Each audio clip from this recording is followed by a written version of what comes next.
Salut à tous les amis, c'est Steak Geek, j'espère que vous allez bien. Aujourd'hui, petite vidéo bien sûr, construction, petite vidéo d'installation et d'avancement du nouveau bureau les amis. Donc vous avez été nombreux sur la précédente vidéo de lundi à me demander justement de faire des vidéos, d'expliquer ce que j'étais en train de faire au local. Donc comme vous pouvez voir les amis, j'ai posé la fenêtre. Donc je ne me suis pas emmerdé les amis, j'ai pris de la fenêtre PVC de construction tout à fait normale, hein. Enfin de la fenêtre de rénovation plutôt, volet roulant intégré, fenêtre PVC avec double vitrage et la porte, on est sur une porte métallique avec tout simplement isolation à l'intérieur. Donc c'est des portes d'extérieur normalement, mais du coup là j'ai pris ça parce que du coup elle était en promotion. Donc c'était une porte qui était à 259 € et du coup c'était un retour client, donc je l'ai eu à 129 €. Donc les amis, les petites économies, c'est les plus grosses économies qu'on peut faire. Alors du coup, qu'est-ce que j'ai fait et pourquoi cette vidéo tout simplement les amis? Alors du coup tout simplement je suis venu donc comme je vous disais poser la fenêtre, donc la fenêtre encastrée en applique. Donc vous voyez une petite découpe qui est venue prendre la fenêtre avec du coup il y aura peut-être les appuis à faire ici. Et l'appui ici, tout simplement, ça va être très simple à faire, on va pas se casser la tête les amis. Donc après, j'ai fait ça de manière, en sorte que le jour, si jamais un jour je rends le local, que je puisse récupérer fenêtre et porte. Mais bon, après, si je ne récupère pas, tant pis les amis, on va pas pleurer pour ça. Donc là, pourquoi j'ai pas continué le mur en haut? Tout simplement parce que là, je vais poser un parpaing ici, un parpaing là, et je vais faire un petit linteau dessus avec une portance de 15 de chaque côté, voilà. Donc on travaille, je travaille comme mon père m'a appris et comme j'ai fait depuis longtemps avec lui. Donc là pareil pour la porte, on est venu mettre deux planches, serre-joint, linteau au-dessus de la porte. Donc c'est un linteau de 15 par 15, donc ferraillé, double ferraillage, petite carcasse métallique dedans et ciment, et c'est balancé, ils ont attend que ça sèche. Donc là vous voyez qu'au-dessus du linteau, je suis venu poser une cornière aussi également en renfort. Cette cornière elle va servir à poser les parpaings sur la porte et qui a un appui en fait avec un support métallique au niveau des parpaings au-dessus de la porte. Donc pour pas que le linteau ait toute la portance on va dire dessus. Donc voilà les amis, je vais vous faire un petit tour à l'intérieur. Voilà, donc là ça commence à prendre de la gueule. Donc là j'ai mis mousse carbonique, mousse expansive, mousse carbonique, vous appelez ça comme vous voulez, où il y a la porte en fait tout simplement pour l'étanchéité, pour pas qu'il y ait de résonance. Ensuite on va venir percer 4 vis de 15 au niveau de la porte, au sol aussi, j'ai fait un petit seuil de porte basique vite fait avec juste une petite pente parce que du coup comme c'est une porte d'extérieur elle est censée être encastrée dans le béton. Donc là après je mettrai peut-être deux petites planches et je ferai un linteau, un petit seuil droit tout simplement pour être tranquille. Donc après bien sûr la porte elle va être vissée, vous voyez que là c'est fait avec la mousse carbonique. Donc après on va venir découper la mousse carbonique et on va venir percer en fait le montant de la porte et venir insérer des vis avec un fraisage pour qu'on soit vraiment tranquille. Donc attendez, je vais faire la porte. Je vais essayer de pas m'enfermer les amis à l'extérieur, ça serait un peu con. Là, j'ai pas encore mis la poignée. Bon, tu es là. Voilà. Donc là les amis, je vais fermer la petite fenêtre également pour vous montrer comment ça se passe, comment ça se présente. Oh putain, c'est vrai que j'ai pas mis la poignée. Hop là. Donc voilà les amis.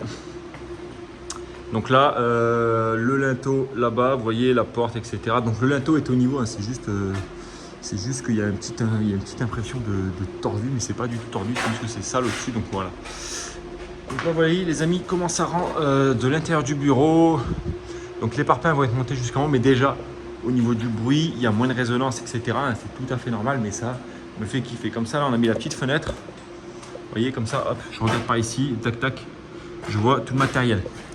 Donc il y en a plein qui m'ont dit tout simplement pourquoi je ne suis pas venu faire les murs ici en placo les amis. Alors simplement parce que déjà je déteste le placo, c'est vraiment quelque chose que je ne supporte pas. J'en ai fait beaucoup avant, mais c'est pas quelque chose que j'aime bien parce que du coup je trouve ça pas pratique. Au niveau de la résistance etc, c'est pas hyper résistant, surtout que là on a une hauteur de 4 mètres.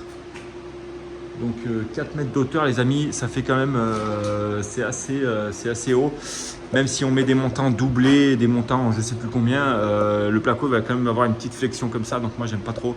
Donc là au moins on a des bons murs en parpaing les amis. C'est aux questions aussi de niveau de sécurité, parce que du coup voilà, regardez, on peut taper dessus. Le parpaing, avant que vous arriviez à casser du parpaing, les amis, le placo, ça peut aller vite. Les placos, vous mettez, vous prenez un marteau, 2 coups de marteau, le placo, il est éventré en 2. Alors certains vont dire, ouais, mais le placo, il a une meilleure résistance que des murs en parpaing, etc. Ben, si vous pensez, les amis, j'en ai eu qui m'ont dit ça sur Snap, donc c'est quand même assez marrant. Enfin bon, voilà, moi les gars, les amis, comme je vous disais tout à l'heure, je travaille à l'ancienne, donc là on est sur du bon parpaing. Parpaing également, voilà, petite vitre PVC. On dirait limite que je suis en train de faire une petite baraque, un petit appartement, un petit studio de 26 mètres carrés, enfin de 26-30 mètres carrés. Mais là, ça commence à prendre de la gueule, les amis, ça commence à avoir de la gueule. Moi, je commence vraiment à kiffer mon petit bureau, tout simplement. Donc voilà, donc là, après au sol, comme je vous disais hier, enfin lundi, petite peinture au sol, nettoyage, petite peinture au sol, crépi des murs. Il y en a plein qui m'ont dit, ouais, colle du BA13, etc. Non, les amis, c'est pareil. Coller du BA13 sur des murs comme ça. Moi, le crépi, c'est quelque chose que je trouve ça vraiment extrêmement facile à faire. Dites-moi si ça vous plairait que je vous fasse des time-lapse, vous savez, où je fais du crépi en accéléré. Voilà, c'est quelque chose que je maîtrise plutôt bien, le crépi. Surtout sur du parpaing, les amis, c'est, je pense, très très simple à faire. Enfin, d'habitude, je crépis sur des briques, etc. hein, quand j'ai fait ma baraque. Mais là, crépi sur du parpaing, c'est la même chose, sauf que c'est un peu plus facile vu qu'on a vraiment une planitude des murs qui est vraiment excellente. Donc voilà les amis, l'espace commentaire est fait pour vous. Je vais sortir d'ici parce que c'est vrai que voilà, même si certains, alors là évidemment il y en a qui m'ont demandé qu'est-ce que ça allait devenir. Là il y a des fenêtres, je vais demander au propriétaire s'il n'y a pas possibilité justement de faire des petites fenêtres ici, enfin une fenêtre, voilà, un peu de ce style là, ce qui pourrait être pas mal du tout. Donc les amis, je vous montre un dernier coup d'ensemble, voilà, volet fermé. Je pense que ça fera plutôt pas mal les amis. Et là j'hésite vraiment à garder, est-ce que je garde la salle de muscu ici? Alors attendez, je vais vous montrer parce que du coup, la salle de muscu, effectivement, il y a eu un peu de nouveauté aussi. Je vais vous montrer, donc là, enfin de nouveauté. J'ai acheté ce petit miroir ici hier. Voilà. Donc pour ceux qui pensent que c'est pas moi qui travaille les amis, je suis en tenue de combat de travail. Donc là on va pouvoir faire les biceps sales les amis. Et avoir des gros bras, peut-être pas énormes et secs, mais voilà, des gros bras comme à l'époque.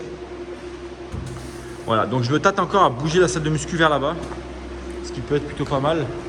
Parce que du coup on a déjà en fait la lumière au niveau du plafond, ça m'éviterait de remettre une lumière. Et puis là au moins, voilà, donc là comme ça je mettrai là-bas la vitre, les racks avec les poids, le premier banc, la deuxième machine ici. Enfin je sais pas, là je m'étais gardé ce côté pour après faire la petite cuisine et tout, mais bon on verra bien. Donc là déjà ça va rester là-bas pour le moment. Dites-moi ce que vous en pensez dans les commentaires les amis, je vous tiens pas plus, hein, c'est des petites vidéos en ce moment. Le petit format assez cool, voilà, on raconte un peu ce qui se passe. Comme d'habitude, je vous fais suivre avec moi toute la semaine mes aventures, ce qui se passe, etc. Donc bien sûr, n'hésitez pas à vous abonner, le pouce bleu si vous n'êtes pas, si vous n'avez pas mis le pouce bleu, le petit commentaire si vous n'avez pas mis le commentaire. Et moi, je vous dis tout simplement à demain les amis pour une nouvelle vidéo. On aura bien avancé la construction et on aura presque fini, je pense, j'espère en tout cas. C'était Stay Geek, je vous dis à bientôt, ciao.